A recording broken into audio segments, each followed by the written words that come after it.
Start करते हैं question number 11।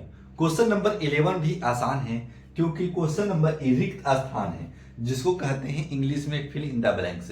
और फिल इन द ब्लैंक्स आपको याद होना चाहिए। आपको बता दिया था कि साइन थीटा का वैल्यू यानी साइन 30 का वैल्यू, साइन 0 का वैल्यू, साइन 45 का वैल्यू, साइन 60 का वैल्यू, साइन 90 का वैल्यू आपको बता चुके थे। क्यों बता चुके थे?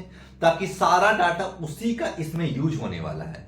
जब भी साइन 60 डिग्री का वैल्यू क्या होगा, टेन 60 डिग्री का वैल्यू क्या होगा, कॉट 60 डिग्री का वैल्यू क्या होगा, सेक 30 का वैल्यू क्या होगा, सेक 45 का वैल्यू क्या होगा, कौशिक 60 का वैल्यू क्या होगा, कौशिक 30 का वैल्यू क्या होगा, कौशिक 0 का वैल्यू क्या होगा, सारा डिटेल दिया था मेरे बाबू। अगर याद कर लिए होंगे तो आपको जैसे बताएंगे ना, आपका दिमाग पूरी तरीका से काम करेगा और आप आसानी से मैथ बना सकते हैं। अगर उस वीडियो को नहीं देखे हैं तो देखने की जरूर कोशिश करें ताकि आपका माइंड टेबल से ना हटे। और शुरू से जब देखते आ रहे होंगे तो आपको ये भरोसा हो गया होगा कि हाँ, हमको बढ़िया से समझ में आ रहा है और हम आगे की ओर बढ़ रहे हैं। तो चलिए स्टार्ट करते हैं। क्वेश्चन नंबर 11 लिखा हुआ रिक्त स्थानों को पूर्ति करें। लेकिन रिक्त स्थानों को लिखे हैं, लिखा हुआ त्रिकोणमितीय अनुपातों के मान संबंध कोण ज्ञात करने पर प्रश्न। कोण ज्ञात करने पर यानी एंगल जिसको इंग्लिश में बोलते हैं और हिंदी में कोण। ठीक है सर, तो बताइए यदि cos थीटा √3/2 है तो थीटा का मान क्या होगा? सर cos और थीटा के जगह पर कोण डिग्री आएगा कि √3/2 के बराबर हो जाएगा। आपको बताया था कि cos थीटा के जगह पर अगर 30 डिग्री होगा ना तभी इसका वैल्यू √3/2 के बराबर हो जाएगा। तो क्या इस जगह पे आएगा? 30 डिग्री आएगा सर, और यही आपका राइट आंसर भी है। काहे कि इस जगह पे बोला है कि कोण ज्ञात तो आप कोण ज्ञात कर रहे हैं यानी एंगल को आप ज्ञात कर रहे हैं। ठीक है, तो आपको फॉर्मूला याद होगा तो आप चुटकी में उड़ा दीजिएगा, जब नहीं याद होगा तो आप पलट के बनाइएगा। ऐसा मत कीजिए क्योंकि जब तक आप मेहनत नहीं करते हैं, आप मेहनत कर रहे होंगे तो आप एकदम बेहतर तरीका से जा रहे होंगे रिवीजन करके और दे के आ रहे होंगे। तो यही अभी पल है जो आप मेहनत कर लीजिए और बोर्ड के एग्जाम में बेहतर नंबर लाने के लिए प्रिपेयर हो जाइए। तो sir sin theta equal to 1/√2 हो तो 0 डिग्री से 90 डिग्री के बीच में थीटा का मान क्या होगा? 0 डिग्री। ये घुमाने का काम क्या है? इसका कोई मतलब नहीं था, खाली आपको समझना था कि थीटा कितना रखें। इसका मतलब है कि sin 45 डिग्री का वैल्यू 1/√2 होता है, तो इस जगह पे आपको 45 भर देना है।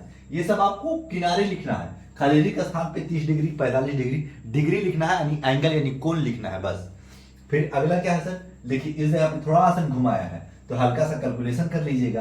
कैलकुलेशन क्या करेंगे सर? लिखा हुआ है tan थीटा इक्वल टू 1/√3 लिख सकते हैं। हाँ सर लिख सकते हैं। क्यों? क्योंकि ये मल्टीपल में है तो डिवाइड में आ जाएगा इसकी। तो आ गया। तो थीटा का वैल्यू कितना होना चाहिए कि 1/√3 होता है। tan थीटा का वैल्यू कितना होना चाहिए कि 1/√3 आए, यानी tan 30 का वैल्यू होता है 1/√3। तो इस जगह पे कौन निकल जाएगा? 1/√3। अगर ऐसे नहीं समझ में आया होगा तो इस तरीका से समझिएगा। आपको कैलकुलेशन हल्का फल्का कैलकुलेशन करेगा, बाकी पट से आंसर दे देगा।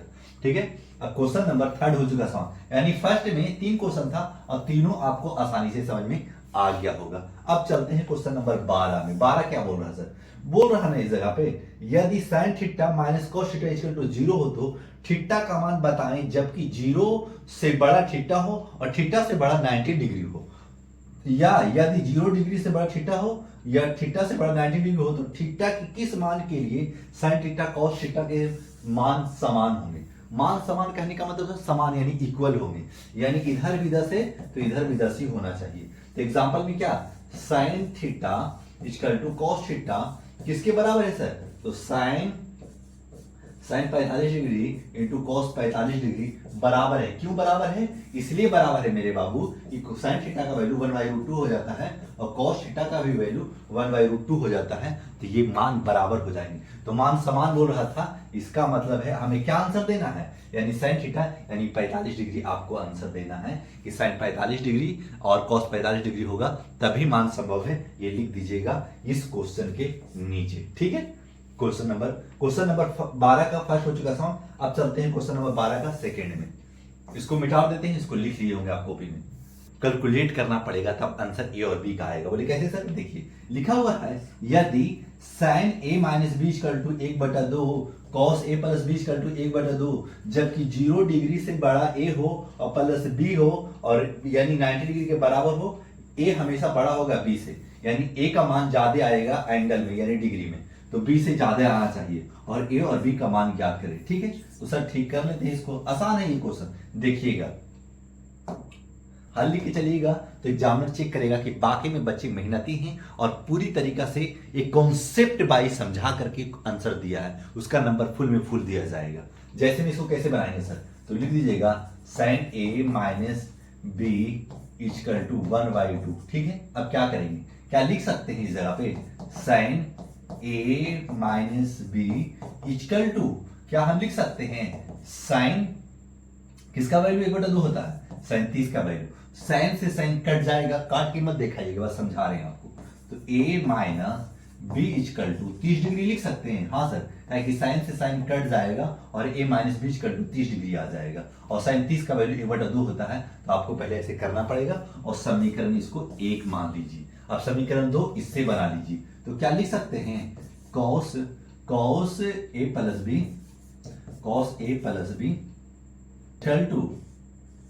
इक्वल टू cos कितना डिग्री के 1/2 के बराबर होता है सर, cos 60 डिग्री के cos 60 डिग्री 1/2 के बराबर हो जाता है। तो अब a प्लस बी का 60 डिग्री आ जाएगा, तो लिख दीजिएगा a plus b equal to 60 degree, ये समीकरण दूसरा हो जाएगा। क्लियर, ये समीकरण दूसरा हो गया।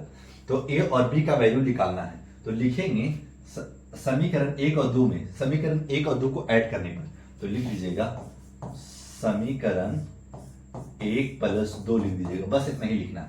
तो लिख दीजिएगा a minus B equal to 30 degree और a plus b equal to 60 degree.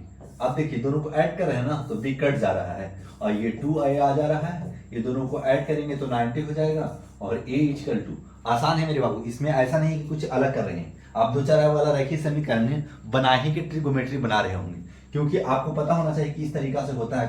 अगर कैलकुलेशन आता होगा तो आसानी से समझ में आ रहा होगा, नहीं समझ में आ रहा होगा ना तो मान याद होना चाहिए। इतना किसके बराबर होगा, यानी साइन कितना के बराबर 1/2 होगा, तो 37 के बराबर 1/2 होगा।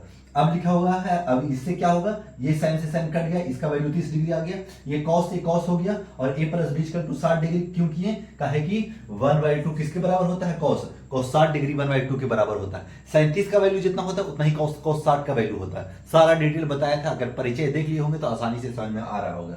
अब क्या करेंगे, ये 200 समीकरण, दूसरा समीकरण मिल गया, कॉस से कॉस कट गया, a plus b equal to 60 degree, तो दो समीकरण को ऐड कर रहे हैं, जब ऐड किया तो b भी कट गया, और a प्लस a 2a हो जाएगा, आगे कुछ नहीं है तो 1 छुपा रहता है, ठीक है ना। अगर किसी भी डिजिट को 1 से मल्टीपल कीजिएगा कुछ भी फर्क नहीं पड़ेगा। अब ऐड किए तो 2a हो गया, और ये दोनों को ऐड किए तो 90 हो गया। अब 90 अगर ये गुना में है तो नीचे भागा में जाएगा, ये हो जाएगा आपको 45 डिग्री। तो a का वैल्यू क्या आ गया सर, a का वैल्यू आपको 45 डिग्री आ गया। तो आप b निकाल लीजिए, तो लिखेंगे समीकरण एक में a का मान रखने पर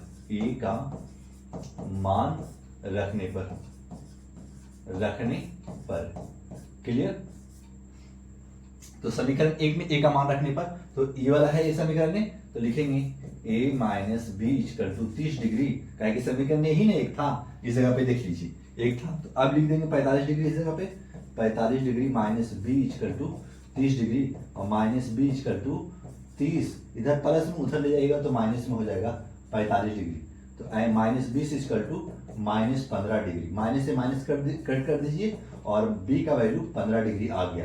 आपको ये भी ध्यान रखना होगा कि इस जगह पे देख रहे हैं क्या बताया था कि b से बड़ा a होगा, और b से बड़ा a है ना, हाँ सर है, तो लिख दीजिएगा लास्ट में अतः a इक्वल टू 45 और b इक्वल टू 15, और यही आपका राइट आंसर। a और b का वैल्यू मांग रहा था, और थम्स अप कर दीजिएगा कि हाँ सर समझ में आ गया है। ऐसा कुछ नहीं है कि ये भार है, जो बच्चे अगर 2 4 वाला रैखिक समीकरण बड़े बड़े मैथ को बना सकता है, तो ये छोटा को तो सही उड़ा दिया होगा।